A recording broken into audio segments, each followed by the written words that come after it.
Hello everyone. तो Lucent GK के इस क्लास में आपका स्वागत है। तो हमने वैदिक कल्चर पढ़ना स्टार्ट किया था। पिछले वीडियो में हमने वैदिक कल्चर के बारे में पढ़ा था और हमने ये भी पढ़ा था कि वैदिक कल्चर को दो भागों में बांटा गया है। पहला तो है अर्ली वैदिक कल्चर या पूर्व वैदिक संस्कृति और दूसरा है लेटर वैदिक कल्चर यानी कि उत्तर वैदिक संस्कृति। तो पूर्व वैदिक संस्कृति के बारे में हमने पढ़ लिया है पिछले वीडियो में। आज हमें लेटर वैदिक कल्चर के बारे में पढ़ना है। उत्तर वैदिक संस्कृति की सामाजिक स्थिति, धार्मिक स्थिति, आर्थिक स्थिति कैसी थी, कैसे लोग थे, ये सब चीजों को हम इसमें आज जानेंगे लेटर वैदिक कल्चर में या उत्तर वैदिक संस्कृति में। तो चलिए स्टार्ट करते हैं। Letter Vedic period. तो लेटर वैदिक पीरियड का समय कितना है? 1000 BC टू 600 BC। 1000 BC से 600 BC के बीच का जो समय है उसे लेटर वैदिक कल्चर या उत्तर वैदिक संस्कृति का काल माना जाता है। Geographical area. तो लेटर वैदिक कल्चर के जो लोग थे, पूर्व वैदिक संस्कृति के जो लोग थे, वो किस तरह के भौगोलिक स्थिति में रहते थे, किस तरह का भौगोलिक माहौल था उस समय, किस तरह का जियोग्राफिकल एरिया था, उसके बारे में जानना है। During the later Vedic period, the Aryan settlements covered by virtually the whole of northern India. तो उत्तर वैदिक संस्कृति में आर्यन जो थे वो लगभग पूरे नॉर्दर्न इंडिया को कवर कर लिए थे, यानी कि पूरे उत्तरी भारत पर लगभग आर्यन रहने लगे थे। The center of culture was now shifted from Saraswati to Gangesh, which is मध्य देश। तो सेंटर ऑफ कल्चर जो इनकी संस्कृति का केंद्र था वो अर्ली वैदिक कल्चर में कहा था, वो सरस्वती नदी के किनारे पंजाब के आसपास के क्षेत्रों में, यह सप्त सिंधु जो क्षेत्र था, सिंधु नदी की 7 सहायक नदियों से मिलकर जो सप्त सिंधु बनता था, उस क्षेत्र में ये अर्ली वैदिक कल्चर के लोग रहते थे। लेकिन अब लेटर वैदिक कल्चर का जो समय आया उसमें ये लोग थोड़ा और अंदर की तरफ आके पूरे उत्तरी भारत को कवर कर लिए, पूरे उत्तरी भारत में रहने लगे और ये सरस्वती नदी के किनारे से छोड़कर इनकी संस्कृति का केंद्र अब गंगा नदी के किनारे बन गया, जो कि नॉर्दर्न इंडिया में बिहार, यूपी, उत्तराखंड, ये सब जगहों पे है। There was mention of more rivers such as Narmada, Sadanira and Chambal etc. तो उस समय जो केवल सरस्वती और सिंधु नदी के साथ जो उसकी सहायक नदियां थे उसके बारे में दिया गया था।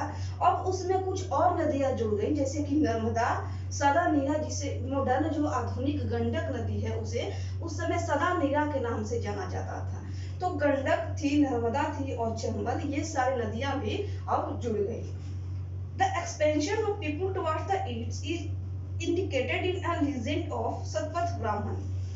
तो उनके जो वे लोग जो उनका विस्तार हो रहा था उन लोगों का, तो एक उपाख्यान है सतपथ ब्राह्मण का, उसमें ये दिया हुआ है कि कैसे वो लोग ईस्ट की तरफ बढ़ने लगे, ईस्ट की तरफ अपना विस्तार उन्होंने किया।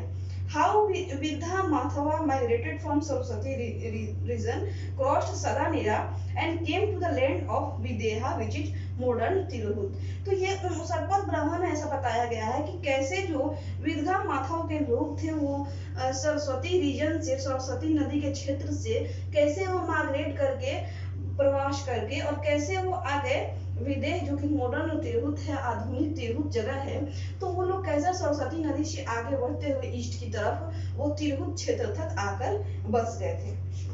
He then went burning along the east towards the east and Gautama Raghuna the priest and Videga Mathava followed after him। Shatapatha ब्राह्मण में ऐसा लिखा गया ही, यानी कि अग्नि को संबोधित किया गया है कि he then went burning along the earth towards east। तो पूर्व की तरफ और जलता हुआ आगे की तरफ बढ़ता है, यानी कि वो लोग वो आर्यन के लोगों के बारे में बताया गया है कि वो कैसे आगे की तरफ बढ़ते गए पूर्व की तरफ, ऐसा सतपथ ब्राह्मण में कहा गया है। Emergence of जनपद which is Kurus, combination of Kurus and Bhartas। तो किनका उदय हुआ? जनपदों का उदय हो गया, जो कि किसके मिलने से बने थे? तो पुरु और भारत लोगों के मिलने से जनपद बना था, उनका उदय हो गया। पंचाला का उदय हो गया। पंचाला किससे बना था? तो कॉम्बिनेशन ऑफ तुर्वासा एंड क्रिविश। तो तो क्रिविस और तुर्वासों के मिलने से पंचाला बना था, काशी एक्सेट्रा इन दोआब रीजन। तो इन सारे क्षेत्रों का दोआब रीजन में विस्तार हुआ। दोआब रीजन किसे कहते हैं? तो दो नदियों के बीच में जो लैंड का क्षेत्र होता है, दो नदियों के बीच में जो भूमि होती है उसे दोआब कहा जाता है। तो ये सारे दोआब के क्षेत्र कुछ विकसित हो गए थे। कौन कौन से? तो कुरु, पंचाला और काशी। लेटर वैदिक लिटरेचर मेंशन विंध्या माउंटेन। तो लेटर वैदिक लिटरेचर जो है, उत्तर वैदिक संस्कृति में जो साहित्य है उसमें विंध्या माउंटेन के बारे में बताया, जो कि विंध्या पहाड़ है उसे साउदर्न माउंटेन के रूप में बताया गया है, यानी कि दक्षिणी पहाड़ के रूप में उसे डिनोट किया गया है। किसमें? तो लेटर वैदिक लिटरेचर में, उत्तर वैदिक साहित्य में। Reference to the territorial division, the later Vedas gave 3 broad divisions of India. तो जो उनका क्षेत्रीय विभाजन था उस समय का, तो ये कहाँ दिया गया है? लेटर वेदास का जो क्षेत्रीय विभाजन था, उत्तर वेद में जो क्षेत्रीय विभाजन किया गया था वो कौन सा था? तो उसे तीन भागों में विभाजित किया गया था। कौन कौन सा था? तो आर्यावर्त जिसे नॉर्दर्न इंडिया कहा जाता है, मध्य देश जिसे सेंट्रल इंडिया कहा जाता है, और जो दक्षिणा पंथ जिसे कि साउदर्न इंडिया कहा जाता है। तो 3 तरह से डिवीजन किए गए थे भारत के, 3 तरह से विभाजन किए गए थे। आर्यावर्त जिसे कि नॉर्दर्न कहा गया, उसके बाद है मध्य देश जिसे सेंट्रल इंडिया, और दक्षिणा पंथ इसे साउदर्न इंडिया। तो ये भारत के 3 विभाजन बनाए गए थे। अब आगे है पॉलिटी। तो पॉलिटी के बारे में जानते हैं। लेटर वैदिक पीरियड, उत्तर वैदिक संस्कृति की पॉलिटी या पॉलिटिकल सिचुएशन कैसी थी, राजनीतिक स्थिति कैसी थी, ये जानते हैं। Large kingdoms and stately cities made their appearance in the later Vedic period. तो बहुत सारे साम्राज्यों का, बड़े बड़े साम्राज्यों का और कुछ आलीशान शहरों का उदय हुआ। कब? तो लेटर वैदिक पीरियड में, उत्तर वैदिक काल जो था उसमें बड़े बड़े साम्राज्य और बड़े बड़े आलीशान शहरों का निर्माण किया गया। In Taittiriya Brahmana we notice the theory of divine origin of kingship. तो तत्रैया ब्राह्मण जो था, ब्राह्मण जो टेक्स्ट है उसमें ऐसा बताया गया है कि theory of divine origin of kingship, तो राजा की कैसे दिव्य उत्पत्ति होती है इसके बारे में तत्रैया ब्राह्मण में बताया गया है। The governmental machinery became more elaborate than before. तो जो गवर्नमेंटल मशीनरी थी, जो सरकारी जो कामकाज करने का तरीका था, वो पहले से ज्यादा और व्यापक रूप ले लिया और भी व्यापक पैमाने पर उसका विस्तार हुआ। As a sequel to the growth of power of the king, new civil functionaries beside the only functionary of the Vedic period, the Purohita, came into existence. तो बहुत सारे सिविल फंक्शनरीज यानी कि कुछ सिविल काम करने वालों का नियुक्ति किया गया, जो कि अर्ली वैदिक पीरियड में कौन थे? केवल पुरोहित का नियुक्ति होता था, वही सबसे महत्वपूर्ण अधिकारी होता था, पुरोहित। लेकिन लेटर वैदिक पीरियड में और भी बहुत सारे अधिकारियों का नियुक्ति किया गया। These were, तो कौन कौन से थे वो? तो पहला था भागदुधा किसे कहा जाता था? तो कलेक्टर ऑफ टैक्सेस, जो करों को कलेक्ट करते थे, करों को एकत्रित करते थे, उन्हें भागदुधा के नाम से जाना जाता था। दूसरा है सूत या सारथी। तो सारथी किसे जाना जाता था? The royal herald of charioteer. तो रॉयल हेराल्ड ऑफ चैरियोटियर ये कौन थे? तो सूत सारथी, यानी कि ये राजशाही सारथी थे, रथों को खींचने वाले सारथी थे। अगला है खास्त्री, तो ये चैम्बरलेन इन्हें कहा जाता था। और अक्षोपाक किसे कहा जाता था? तो कोरियर वाले को कहा जाता था। The military officers of the Rigvedic times, the Senani and the Gramani, continued to the function. तो ऋग वैदिक टाइम्स, इसमें हमने अभी वैदिक में पढ़ा था कि 2 तरह के और ऑफिसर होते थे। सेनानी यानी कि आर्मी चीफ को कहा जाता था, आर्मी के प्रमुख को, और ग्रामानी यानी कि गांवों के प्रमुख जो होते थे उन्हें ग्रामानी कहा जाता था। तो ये दोनों जो पद था वो इसमें भी कंटिन्यू रहा, लेटर वैदिक पीरियड में भी ये पद कंटिन्यू रहा। The period also saw the beginning of a regular system of provincial government. तो ये जो काल था इसमें प्रांतीय सरकार का भी शुरुआत हुआ, जो कि रेगुलर सिस्टम ऑफ गवर्नमेंट था, ये इसका भी स्टार्ट हो गया प्रोविंशियल गवर्नमेंट का। Thus we find Satpati being entrusted with the duty of administering outlying areas occupied by aboriginals and Satpati being put over a group of 100 villages. तो इससे हमें ये पता चलता है कि सतपति जो थे उन्हें क्या किया गया कि entrusted with the duty of administering outlying area, तो उन्हें जो बाहर के कुछ क्षेत्र थे, बाहर के जो क्षेत्र थे उनको उनके प्रशासन के लिए जिम्मेदारी सौंपी गई। किसको? सतपति को। जो बाहर के क्षेत्र हैं उनकी जिम्मेदारी सौंपी गई उन्हें।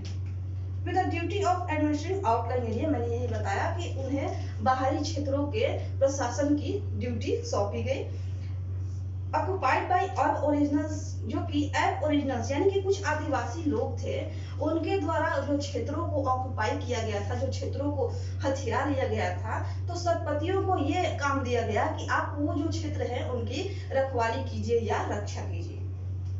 Satpathy being put over a group of 100 village, तो एक सतपति को पूरे 100 गांवों के समूह को दिया जाता था। अधिकृता वाज द विलेज ऑफिशियल, अधिकृता जो थे वो अधिकृता नाम का अधिकारी, विलेज ऑफिशियल यानी कि गांव के जो अधिकारी के रूप में अधिकृता की नियुक्ति होती थी। Ugraj mentioned in the Upanishad was probably a police officer, तो उग्राज नाम का एक शब्द है जो कि उपनिषद में उपयोग किया गया है, तो ये एक पुलिस अधिकारी के लिए उपयोग किया गया था। क्या? उग्राज। The popular control over the affairs of the kingdom was exercised through सभा and समिति। तो पॉपुलर कंट्रोल यानी कि सामान्य नियंत्रण जो था किस पे? तो जो राजकाज का जो सामान्य नियंत्रण था वो सभा और समिति के द्वारा देखा जाता था। जैसे कि हमने इसमें भी पढ़ा था, अर्ली वैदिक कल्चर में भी, पूर्व वैदिक संस्कृति में भी हमने पढ़ा था कि सभा और समिति की नियुक्ति होती थी कि गांवों की देखरेख आप करिए, कोई भी क्राइम होता है, कुछ भी होता है, तो वो सभा और समिति ही मिलकर बताएगा कि राजा क्या अनुचित कर रहा है, क्या उचित कर रहा है, किसे कौन सी दंड देनी चाहिए। ये काम सभा और समिति का था, जो कि कुछ इंटेलिजेंट लोगों का ग्रुप था। तो वैसे ही यहाँ भी लेटर वैदिक पीरियड में भी सभा और समिति का यही काम था। विदाथा had completely disappeared by now, तो विदाथा जो पद था उसका पूर्ण रूप से वो डिसअपियर हो गया था या खत्म हो गया था। Even during the later Vedic times, king did not possess a standing army, तो उनके पास स्टैंडिंग आर्मी की कमी थी। जैसा कि अर्ली वैदिक पीरियड में था, वैसे ही लेटर वैदिक पीरियड में भी स्टैंडिंग आर्मी की उनके पास कमी थी। जुडिशरी आल्सो ग्रू, तो अब न्यायपालिका भी अपनी शक्ति में आ गई, न्यायपालिका भी आ गई जो कि राज्य में किसी भी चीज को न्याय दिलाने के काम कर रही थी। The king played a great role in administering criminal law, तो जो भी क्रिमिनल टाइप के जो भी कानून होते हैं उनको प्रशासन करने में किंग का, जो राजा था, उसका बड़ा महत्वपूर्ण रोल था या भूमिका थी। The killing of an embryo, homicide, the murder of Brahmana, in particular stealing of gold and drinking of sura, were regarded as serious crime। तो भ्रूण हत्या था, मानव हत्या हो गया, या किसी ब्राह्मण की हत्या हो गया, या किसी के गहने चुरा लेना, सोना चुरा लेना, सूरा पीना यानी कि अल्कोहलिक चीजों को ड्रिंक करना। सूरा उस समय क्या था? तो हेम्प था, एक पार्टिकुलर प्लांट था जिसे भांग के नाम से भी जाना जाता है, तो वो उस समय कंज्यूम किया जाता था। तो वो भी जो पीता था, सूरा को भी जो जलपान जो करता था, उसे भी क्रिमिनल कहीं कैटेगरी में रखा जाता था। Treason was the capital offence, तो ये सब जो थे ये सब क्राइम थे उस समय के। और जो देशद्रोह था, कोई भी अगर देशद्रोही हो जाता था तो उसे मृत्यु दंड की सजा का प्रावधान था। कोई भी देशद्रोह को मृत्यु दंड की सजा का प्रावधान भी रखा गया था। अब है सोसाइटी, यानी कि उनकी समाज कैसी थी, कैसे समाज में वो रहते थे, उनकी सामाजिक स्थिति कैसी थी, किसकी? तो लेटर वैदिक पीरियड के लोगों की, उत्तर वैदिक संस्कृति के लोगों की। As the time passed, by Jasnas become elaborate and complicated ceremonial, leading to the emergence of a learned man known as Brahmanas। जैसे जैसे समय बीतता गया तो यज्ञ को करने की जो विधि थी वो और भी व्यापक हो गई, यानी कि बहुत सारे मंत्रों को, बहुत सारे उच्चारणों को यज्ञ में उपयोग किया जाने लगा, और उसके लिए, उसे करवाने के लिए किसी एक शिक्षित आदमी की जरूरत होने लगी जो वैदिक मंत्रों को जानता हो, और वो क्या थे, तो वो ब्राह्मण कैटेगरी थे, उनकी नियुक्ति की जाने लगी। And as the Aryans expanded to the east and south, a group of people known as Kshatriyas emerged to conquer territories and administer them. तो जैसे जैसे समय बीतता गया और आर्यन जो थे वो ईस्ट और साउथ की तरफ बढ़ते गए, पूर्व और दक्षिण की तरफ उनका विस्तार होते गया, तो क्या हुआ कि पीपुल नोन एज क्षत्रिय, तो क्षत्रिय लोगों की उत्पत्ति हुई, क्षत्रिय लोग आगे आए। क्यों? तो एडमिनिस्टर करने के लिए, प्रशासन करने के लिए, किसी भी क्षेत्र को जीत कर लड़ाई के माध्यम से और उस पर अपना प्रशासन चलाते थे। ये किसका काम था? तो ये क्षत्रिय का काम था। मैंने पहले भी पढ़ा है हमने इसमें कि 4 भागों में सोसाइटी को विभाजित किया गया था, ब्राह्मण, क्षत्रिय, वैश्य और शूद्र के रूप में। तो ब्राह्मण जो थे वो यज्ञों के मंत्रों के उच्चारण के लिए ब्राह्मणों की जरूरत होती थी, जबकि जैसे जैसे इनका विस्तार पूर्व और दक्षिण की ओर होता गया, आर्यन का विस्तार जैसे जैसे होता गया, वैसे वैसे क्षत्रियों की उत्पत्ति हुई। और क्षत्रियों का काम क्या था कि कोई भी टेरिटोरी है, कोई भी क्षेत्र है, तो उसे वो पहले जीतते थे, जीत कर उस पे अपना प्रशासन चलाते थे। The remaining Aryan form a separate class known as Vaishyas. तो इससे भी जो बचे, कुछ लोग तो ब्राह्मण हो गए, कुछ लोग पढ़े लिखे लोग हो गए जो कि यज्ञ में उनका काम था, कुछ लोग क्षत्रिय हो गए, बाकी जो लोग बचे आर्यन में वो वैश्य की कैटेगरी में आ गए, यानी कि वो लोग मर्चेंट्स हो गए या व्यापारी, ट्रेडर्स, ये सब के कैटेगरी में वैश्य लोग आ गए। A word derived from which meaning people, तो वैश्य एक शब्द से निकला हुआ है, विज शब्द से, जिसका मतलब होता है लोग या people. The non-Aryans form the fourth class known as Shudras. तो नॉन आर्यंस जो लोग थे, जो आर्यन नहीं थे, वो चौथी कैटेगरी में आ गए, जिन्हें शूद्र की कैटेगरी कहा जाता है। Nevertheless, this division of society were not rigid. तो लेकिन फिर भी ये जो विभाजन था समाज का, वो रिजिड नहीं था, यानी कि कठोर नहीं था, या कह सकते हैं कि किसे बदला जा सकता था, कोई भी अपना कैटेगरी बदल सकता था, ऐसा हमने पहले भी पढ़ा था। तो ये रिजिड विभाजन नहीं था। The institution of गोत्र, that is clan, appeared in later Vedic period. तो गोत्र की जो बताई जाती है, हम ये गोत्र से हैं, ये गोत्र से, अभी भी सब लोग बताते हैं कि हमारा गोत्र क्या है। तो ये लेटर वैदिक पीरियड में, उत्तर वैदिक काल में ही इसकी उत्पत्ति हुई थी कि गोत्र नाम की, क्लैन नाम की भी कोई चीज होती है। The higher castes could marry the lower ones. तो जो उच्च जाति के लोग होते थे वो निम्न जाति के लोगों से विवाह कर सकते थे। But marriage with Shudra was not permitted, लेकिन शूद्रों के साथ विवाह की परमिशन नहीं दी गई थी, शूद्र के साथ कोई विवाह नहीं कर सकता था। The idea of population appeared in the society. तो idea of population यानी कि प्रदूषण क्या होता है, गंदगी से प्रदूषण फैलती है, ये भी लोगों के दिमाग में उत्तर वैदिक काल में ही आया था। The earliest reference to the 4 ashram, the stages of life from brahmacharya, grihastha, vanprastha and sannyas is found in Jabala Upanishad. तो जो स्टेज ऑफ लाइफ यानी कि जो जीवन की स्टेज बताई गई है कि 4 होते हैं। पहला कौन होता है? ब्रह्मचार्य, गृहस्थ, वानप्रस्थ और सन्यास। ये जबला उपनिषद में पाया गया। जबला उपनिषद में ये बताया गया। ये कुछ इंपॉर्टेंट फैक्ट्स हैं जिसे कि याद कर लेना चाहिए, ये पूछा जाता है। तो जबला उपनिषद है, इसमें बताया गया है क्या, 4 स्टेजेज ऑफ लाइफ होते हैं।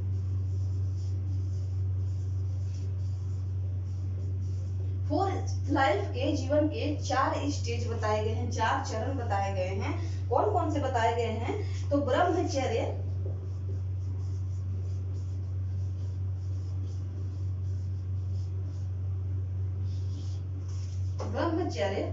दूसरा है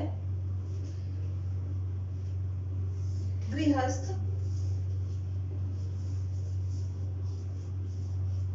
तीसरा है वानप्रस्थ,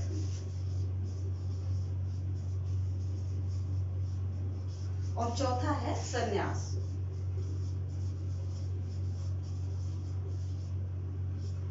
तो ये जीवन के 4 चरण बताए गए थे कि कोई ब्रह्मचर्य हो गया, या तो गृहस्थ होगा, या तो वानप्रस्थ होगा, या वो फिर संन्यास लेगा। The ashram system was form to attain purushartha. तो आश्रम सिस्टम क्यों बनाया गया था? पुरुषार्थ को पाने के लिए। पुरुषार्थ का मतलब अब क्या होता है? धर्म, अर्थ, काम और मोक्ष। तो धर्म, अर्थ, काम और मोक्ष की प्राप्ति के लिए ये आश्रम का निर्माण किया गया था। और वो कौन से 4 आश्रम थे? तो ये 4 आश्रम यही थे, ब्रह्मचर्य, गृहस्थ, वानप्रस्थ और संन्यास। तो आश्रम का निर्माण इसीलिए किया गया था कि कोई पुरुषार्थ को पाले, पुरुषार्थ को उसे प्राप्ति हो जाए। पुरुषार्थ का मतलब क्या होता है? धर्म, अर्थ, काम और मोक्ष की प्राप्ति हो जाए। The status of women declined। तो उस समय जो औरतों की स्थिति थी, औरतों की जो स्टेटस थी वो खत्म हो चुकी थी, यानी कि औरतों की कोई खास वैल्यू उस समय नहीं थी। According to Athreya Brahman, a daughter is the source of misery, but a son is the protector of family। तो अत्रेय ब्राह्मण के अनुसार, अत्रेय ब्राह्मणा में ऐसा दिया गया है कि daughter is the source of misery. तो बेटियां जो होती हैं, डॉटर, बेटी जो होती है वो कष्ट की स्रोत है, कष्ट देने वाली स्रोत है, यानी कि बेटियों से सिर्फ कष्ट ही मिलता है। But son is the protector of family, लेकिन बेटा जो होता है वो परिवार का रक्षक होता है। ऐसा किसमें कहा गया है? तो ऐसा अत्रेय ब्राह्मण में कहा गया है। According to Maitreyi Samhita, there are 3 evils। तो मैत्रेयी संहिता के अनुसार 3 एविल्स होते हैं या 3 दुष्ट होते हैं। वो कौन कौन से होते हैं? तो लिकर, वुमेन और डाइस, यानी कि मदिरा पान करना, औरतों का संग और पासा खेलना, ये 3 तरह के एविल्स होते हैं। और ये किसमें बताया गया है? तो ये मैत्रेयी संहिता में कहा गया है। Though monogamy was the ideal, but polygamy was frequent। तो मोनोगामी जैसे कि a man having one wife, यानी कि एक शादी करना, एक ही औरत से शादी करना, एक ही पत्नी रखना, ये आइडियल था, यानी कि ये आदर्श माना गया था। लेकिन पोलीगामी यानी कि बहुत सारे औरतों से शादी करना, ये बार बार लोगों के द्वारा किया जाता था। Women were prohibited to attend the political assemblies। तो यह जो राजनीतिक संगठन होते थे, जो राजनीतिक सभा होते थे, वो में ये आदेश नहीं था कि औरतें उसमें भाग लें। Yajnavalkya Gargi dialogue indicate that some women had got higher education. तो यज्ञवल्क्य क्या है? तो गार्गी का डायलॉग है, गार्गी का संवाद है, जो कि बृहदारण्यक उपनिषद में है। इसमें यह बताया गया है कि कुछ महिलाओं को हायर एजुकेशन, उच्च शिक्षा कुछ महिलाओं के पास था। टाइप्स ऑफ हिंदू मैरिजेस, यानी कि हिंदू विवाह के कुछ उस समय टाइप बनाए गए थे, कुछ टाइप्स थे हिंदू विवाह के। तो पहला कौन सा है? ब्राह्मण विवाह। तो ब्रह्म विवाह। तो ब्रह्म विवाह में क्या होता था? Giving the girl to a man with dowry. तो किसी भी मैन को, किसी भी आदमी को, किसी भी व्यक्ति को लड़की या बेटी को सौंप देना विथ डॉरी, दहेज के साथ किसी आदमी को अपनी बेटी को सौंप देना, ये किस कैटेगरी में आता था? तो ये ब्रह्म विवाह के कैटेगरी में आता था, या इसे ब्रह्म विवाह कहा जाता था।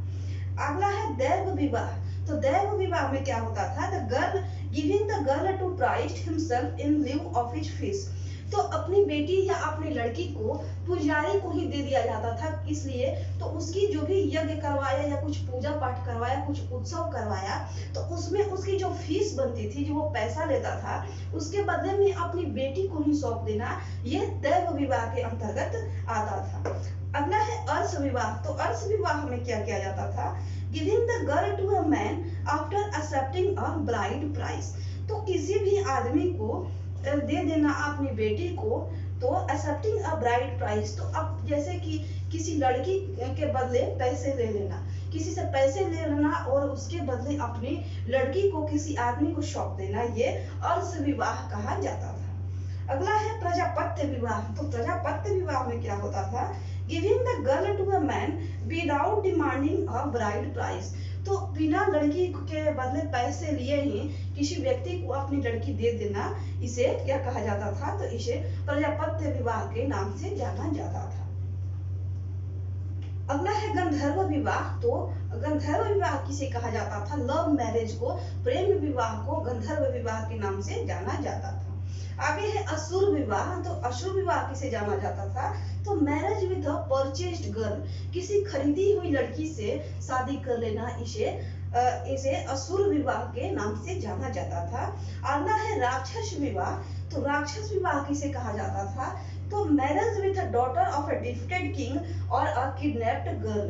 तो किसी भी राजा की बेटी को, पहले कोई भी दो राजाओं के बीच में पहले झगड़ा होता था या लड़ाई होता था, तो उसमें जो राजा हार जाता था उसकी लड़की से जीतने वाला राजा अगर शादी कर लेता था तो उसे राक्षस विवाह के नाम से जाना जाता था। आगे है पैशाच विवाह। तो पैशाच विवाह किसे जाना जाता था? तो marriage to a girl after seducing और रेपिंग हर, किसी भी लड़की की रेप के बाद उससे शादी कर लेना, इसे पैशाच विवाह के नाम से जाना जाता था। अगला है, और भी कुछ कैटेगरी बनाई गए हैं विवाह की। तो अगला है अनुलोम विवाह। तो अनुलोम विवाह का मतलब क्या होता है? Marriage between a bride groom from upper caste and a bride from lower caste, यानी कि ब्राइड ग्रूम दूल्हे की जो जाति है वो उच्च जाति की हो और दुल्हन की जाति निम्न जाति की हो, तो उसे अनुलोम विवाह के नाम से जाना जाता है। अगला है प्रतिलोम विवाह। तो प्रतिलोम विवाह जो है वो ठीक अनुलोम विवाह के उल्टा है। अनुलोम विवाह में क्या होता है कि जो ब्राइड होता है, जो ब्राइड ग्रूम होता है दूल्हा, वो अपर कास्ट का होता है, जबकि प्रतिलोम विवाह में दुल्हन जो होगी अपर कास्ट की या उच्च जाति की होगी और दूल्हा जो होगा वो निम्न जाति के या लोअर कास्ट का होगा। अब आगे है 16 संस्कार। 16 तरह के संस्कार कौन कौन से थे ये जानना है। तो 16 तरह के संस्कार अब मैं पढ़ रही हूँ। पहला है गर्भधारण, दूसरा है पुंसवना, तीसरा है सीमांतोन्नयन, चौथा है जातकर्म, पांचवा है नामकरण, छठा है निष्क्रमण, सातवां है अन्नप्राशन, आठवां है चूड़ाकर्म, 9 नंबर है कर्णछेदन, 10वां है विद्यारंभ, 11वां है उपनयन, 12वां है वेदारंभ, 13वां है सामवर्तना, 14 नंबर जो है वो है विवाह, 15 नंबर में वानप्रस्थ और 16 में क्या है अंत्येष्टि यानी कि अंतिम संस्कार। तो ये 16 तरह के संस्कार थे जो उस समय प्रचलन में थे। अब ये यहाँ से सोसाइटी के बारे में जानकारी खत्म हुई, सामाजिक स्थिति की यहाँ से खत्म होती है। अब आता है रिलीजन, यानी कि उनका धर्म कैसा था और कैसी उनकी धार्मिक स्थिति थी। The early divinities Indra and Agni were relegated into the background. जो पहले के जो देवी या देवताएं थे जैसे कि इंद्र और अग्नि, जिन्हें कि अर्ली वैदिक पीरियड में बहुत ज्यादा इंपॉर्टेंस मिला था, तो ये अब बैकग्राउंड में चले गए या इनकी जो महत्वपूर्णता थी वो खत्म होने लगी धीरे धीरे। वाइल प्रजापति, जिसे कि क्रिएटर ऑफ यूनिवर्स यानी कि ब्रह्मांड के रचयिता के रूप में या ब्रह्मा के रूप में जाना जाता है और उन्हें प्रजापति कहा जाता था, वो अब इम्पोर्टेंस में आ गए थे। तो प्रजापति विष्णु, जिसे कि पैट्रन गॉड ऑफ आर्यंस, तो आर्यन विष्णु को अपना संरक्षक मानते थे। तो प्रजापति विष्णु और रुद्र, जिन्हें कि गॉड ऑफ एनिमल्स, पशुओं के देवता के रूप में जाना जाता था, लेटर आइडेंटिफाइड विद शिवा और महेश, तो जिन्हें बाद में शिव या महेश के रूप में जाना लगा, तो रोज इन प्रोमिनेंस, तो ये लोग आ गए अपनी शक्ति में। इन लोगों की अब ज्यादा पूजा होने लगी किनकी? तो प्रजापति, विष्णु और पशुपति, इन तीनों लोगों की पूजा होने लगी, जबकि इंद्र अग्नि जो थे वो बैकग्राउंड में चले गए, यानी कि इनकी महत्ता धीरे धीरे समाप्त हो गई। Pusan, who protected the cattle in the early Vedic period, now became the god of Sudras. तो पुसान जो थे, जो कि क्या करते थे कि महेशियों की प्रोटेक्शन करते थे, मवेशियों की रक्षा करते थे, तो वो क्या हो गए? गॉड ऑफ शूद्रा, वो शूद्रों के भगवान हो गए आगे चल के। Brihadaranyaka Upanishad was the first work to give the doctrine of transmigration and deeds. तो बृहदारण्यक उपनिषद में पहला वर्ग किया गया क्या बताने के लिए, फर्स्ट वर्ग। तो ये पहला ऐसा लिखा गया साहित्य जिसमें कि डॉक्ट्रिन ऑफ ट्रांसमाइग्रेशन यानी कि स्थानांतरण का सिद्धांत बताया गया था कि कैसे लोग एक जगह से दूसरे जगह जाते थे। यहाँ एक जगह से दूसरे जगह यानी कि स्थान से मतलब नहीं है, बल्कि पुनर्जन्म या संसार चक्र से मतलब है, यानी कि इस जन्म से उस जन्म में जाना या संसार चक्र के बंधन से मुक्त हो जाना, इसे कहा जाता था क्या, तो ये बृहदारण्यक उपनिषद में पहली बार बताया गया था। और डीड्स के बारे में यानी कि कर्मों के बारे में व्याख्या की गई थी। आगे है 12 रत्निना, यानी जो कि शतपथ ब्राह्मण में 12 रत्निना के नाम, 12 रत्नों के नाम दिए गए थे। तो पहला है पुरोहित। पुरोहित क्या थे, पंडितों को पुरोहित कहा जाता था, जो कि वेदों की अध्ययन किया करते थे या यज्ञों में मंत्रोच्चार का काम करते थे। दूसरा है महिषी। महिषी कहा जाता था क्वीन को या रानी को। तीसरा है युवराज। वो युवराज किसे कहा जाता था, तो क्राउन प्रिंस को, यानी कि राजा का जो बेटा है जिसे अगली बार राजगद्दी मिलने वाली थी राजा की मृत्यु के बाद, या जब राजा चाहे तो उसे राजा बना दे, उसे क्राउन प्रिंस युवराज के नाम से जाना जाता था। आगे है सूत या सारथी। तो सारथी मतलब सारथी, रथ को जो चलाते हैं उन्हें सारथी कहा जाता है। तो ये थे। पांचवा है सेनानी यानी कि जनरल। तो जो आर्मी के चीफ थे, आर्मी के प्रमुखों को सेनानी के नाम से जाना जाता था। छठा नंबर है ग्रामानी, हेड ऑफ विलेज। गांवों के जो हेड होते थे उन्हें ग्रामानी के नाम से जाना जाता था। पांचवा है खस्ता। तो खास्ता किसे जाना जाता था, तो गेटमैन को, गेटमैन यानी कि जो रक्षा करने वाले होते हैं बाहर से, उन्हें खास्ता के नाम से जाना जाता था। आगे है संग्रहित्री।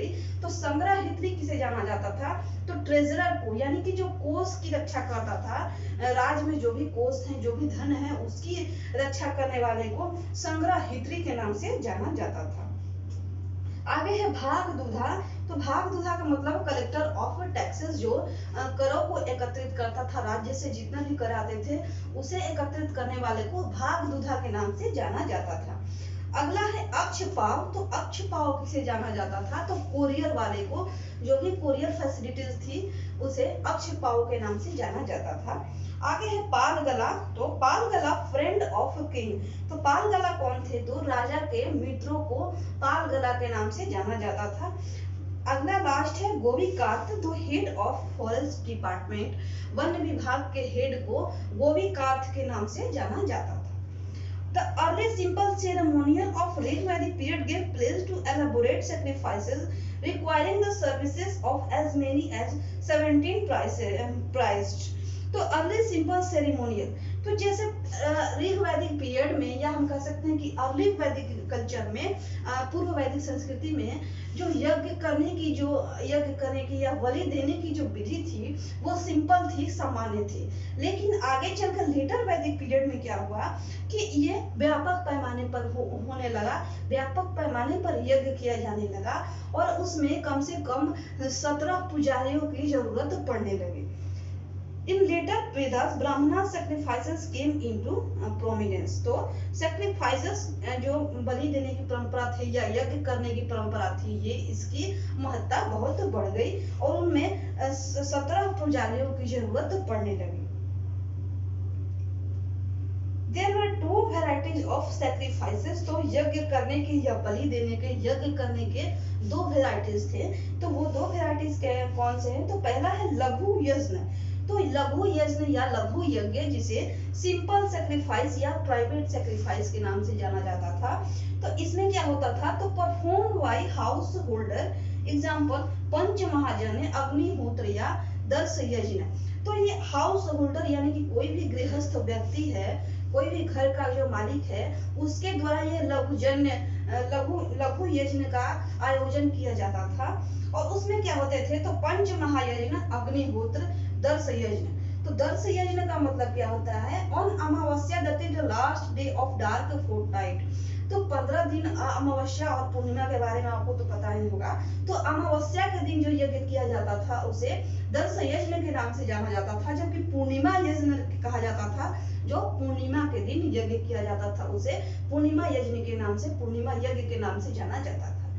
दूसरा कैटेगरी है महायज्ञ। तो पहले में हो गया लघु यज्ञ, जो कि हाउस होल्डर जो थे, गृहस्थ लोग थे, अपने घरों में करवाते थे। ये अमावस्या या पूर्णिमा के दिन 2 दिनों करवाई जाती थी। जबकि दूसरा कैटेगरी है, दूसरा वैरायटी है महायज्ञ का या महायज्ञ का, जिसे ग्रैंड या रॉयल सैक्रिफाइस कहा जाता था। पूरे राज स्तर पे राजशाही जो यज्ञ के अनुष्ठान किया जाता था, उसे महायज्ञ के नाम से जाना जाता था। Royal sacrifices that could only be undertaken by an aristocratic and wealthy man and the king. तो ये जो सेक्रीफाइस है, ये जो बलि देने की है, ये जो यज्ञ करने की जो थी महायज्ञ, ये किसके द्वारा की जा सकती थी?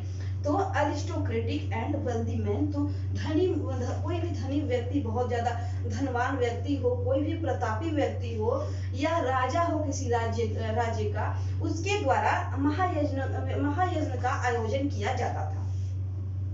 इसमें अब 4 तरह के होते हैं। तो पहला है राजसूय यज्ञ। तो राजसूय यज्ञ के बारे में क्या बताया गया है कि royal consecration which in its full comprised a series of sacrifices lasting over a year. In later days, it was replaced by simplified अभिषेक। तो इसमें क्या होता था कि रॉयल कॉन्सिक्रेशन, तो राजशाही अभिषेक किया जाता था। राजशाही अभिषेक के माध्यम से किया जाता था यज्ञ, जो कि सीरीज ऑफ सैक्रिफाइसेस थी। सैक्रिफाइस की सीरीज, यानी कि बलि जो देने की परंपरा है या यज्ञ की परंपरा है, वो सीरीज में चलाई जाती थी। पूरे कितने दिनों तक? तो पूरे 1 सालों तक इसे कहा गया रॉयल कॉन्सिक्रेशन या राजशाही अभिषेक, जो बाद में आगे चलकर बस अभिषेक के नाम से जाना जाने लगा। दूसरा है वाजपेय यज्ञ। तो वाजपेय यज्ञ में drink of strength which lasted for a period of 17 days up to full years. तो ड्रिंक ऑफ स्ट्रेंथ किया जाता था इसमें, जो कि 17 दिन से लेकर पूरे 1 साल तक ये चलता था, जो कि वाजपेय यज्ञ था। तीसरा है अश्वमेध यज्ञ। तो अश्वमेध यज्ञ में हॉर्स सैक्रिफाइस, हॉर्स की यानी कि घोड़े की बलि दी जाती थी, विच लास्टेड फॉर 3 days, जो कि 3 दिनों तक ये अश्वमेध यज्ञ चलती थी। चौथा है अग्निहोत्र यज्ञ। तो अग्निहोत्र यज्ञ में क्या किया जाता था? तो sacrifice of animals dedicated to Agni which lasted 1 day। तो वैसे पशुओं की सैक्रिफाइस की जाती थी, बलि दी जाती थी, जो कि अग्नि को समर्पित किया जाता था। ऑल्दो यज्ञिका and his wife spent ascetic life for a year before यज्ञ। ये यद्यपि कि ये यज्ञ 1 दिन में खत्म हो जाता था, 1 दिन के लिए होता था अग्निहोत्र में यज्ञ, लेकिन इसके जो कौन थे? इसके जो परफॉर्मर ऑफ यज्ञ या यज्ञिका, आज जिसे हम यजमान कहते हैं, यानी कि जो यज्ञ करवाते थे, वो और उनकी पत्नी को इस यज्ञ के 1 साल पहले से ही साधुओं की जीवन जीना पड़ता था, साधुओं की तरह अपना जीवन बिताना पड़ता था। तब जाके 1 साल बाद ये अग्निहोत्र यज्ञ कराते थे, अग्निहोत्र यज्ञ कराते थे। On the occasion of this यज्ञ सोम रस was consumed। तो इस यज्ञ के अवसर पर सोम रस को कंज्यूम किया जाता था, सोम रस को लोग पीते थे। सोम रस किसे कहा जाता है? तो वही भांग की जो पत्ती है, भांग की हेम्प प्लांट, उसी को कंज्यूम किया जाता था। Towards the end of Vedic period, there was an emergence of a strong reaction against cults, rituals and priestly domination. Reflection of this mood is found in the Upanishad। तो जैसे जैसे वैदिक period का जब अंत आने लगा, वैदिक काल का जब अंत होने लगा धीरे धीरे, तो स्ट्रॉन्ग रिएक्शन अगेंस्ट कल्ट्स, तो पंथ, रस्म रिवाज और प्राइस्टली डोमिनेशन, यानी कि जो पुजारियों की किसी भी डोमिनेंस थी, यानी कि पुजारी ही सबसे महत्वपूर्ण थे, किसी भी काम में सबसे ऊंचा उन्हें ही माना जाता था। तो इन सब चीजों की जो वैदिक काल का जब अंत होने लगा, तो इन सब चीजों की पूरे व्यापक पैमाने पर विरोध होने लगी। और ऐसा किसमें बताया गया है? तो ऐसा उपनिषद में इस मूड के बारे में विस्तार से बताया गया है कि कैसे लोगों की मूड बदल गई और वो कुछ पंथ, रस्म रिवाज जो थे, जो पंडितों की जो डोमिनेंस थी, उसका लोग विरोध करने लगे। अब हमारा रिलीजन यहाँ खत्म होता है। लेटर वैदिक पीरियड, उत्तर वैदिक लोगों की जो धार्मिक स्थिति थी, धर्म उनका कैसा चलता था, ये हमारे यहाँ तक खत्म हुआ। अब आगे पढ़ना है उनकी इकोनॉमी, उनकी आर्थिक स्थिति कैसी थी। Land had now become more valuable than cows. तो यो इसमें क्या था अर्ली वैदिक कल्चर में, पूर्व वैदिक संस्कृति में, कि गाय को ही संरक्षित किया जाता था धन के रूप में, गायों को ही रखा जाता था, जिसके पास जितने गाय हैं उनके पास उतना धन है। लेकिन अब लेटर वैदिक पीरियड में इसमें क्या हो गया कि अब लोग भूमि को ज्यादा महत्व देने लगे, भूमि को कलेक्ट करने लगे, भूमि जितना जिसके पास है वो उतना धनवान है, यानी कि भूमि की महत्ता बढ़ गई। Agriculture began to replace rearing of cattle. तो पहले जो लोग पशुओं को पालते थे, पशुओं को चराते थे, उन्हें ही रखते थे, तो उसे एग्रीकल्चर ने, उसे खेती ने रिप्लेस कर दिया। लोग अब पशु पालने की जगह खेती करने पर ज्यादा जोर देने लगे। The plow was at times drawn by 24 oxen। तो उस समय जो खेत की जुताई होती थी वो 24 बैलों के द्वारा की जाती थी। Manure was known। तो लोगों को खाद के बारे में जानकारी हो चुकी थी। कब से? तो लेटर वैदिक कल्चर के समय से ही, उत्तर वैदिक काल के समय से ही लोगों को खाद के बारे में जानकारी हो गई थी। Rice, barley, beans, sesame and wheat were cultivated. तो धान, तिल, गेहूं, इन सब चीजों की खेती होने लगी या की जाती थी।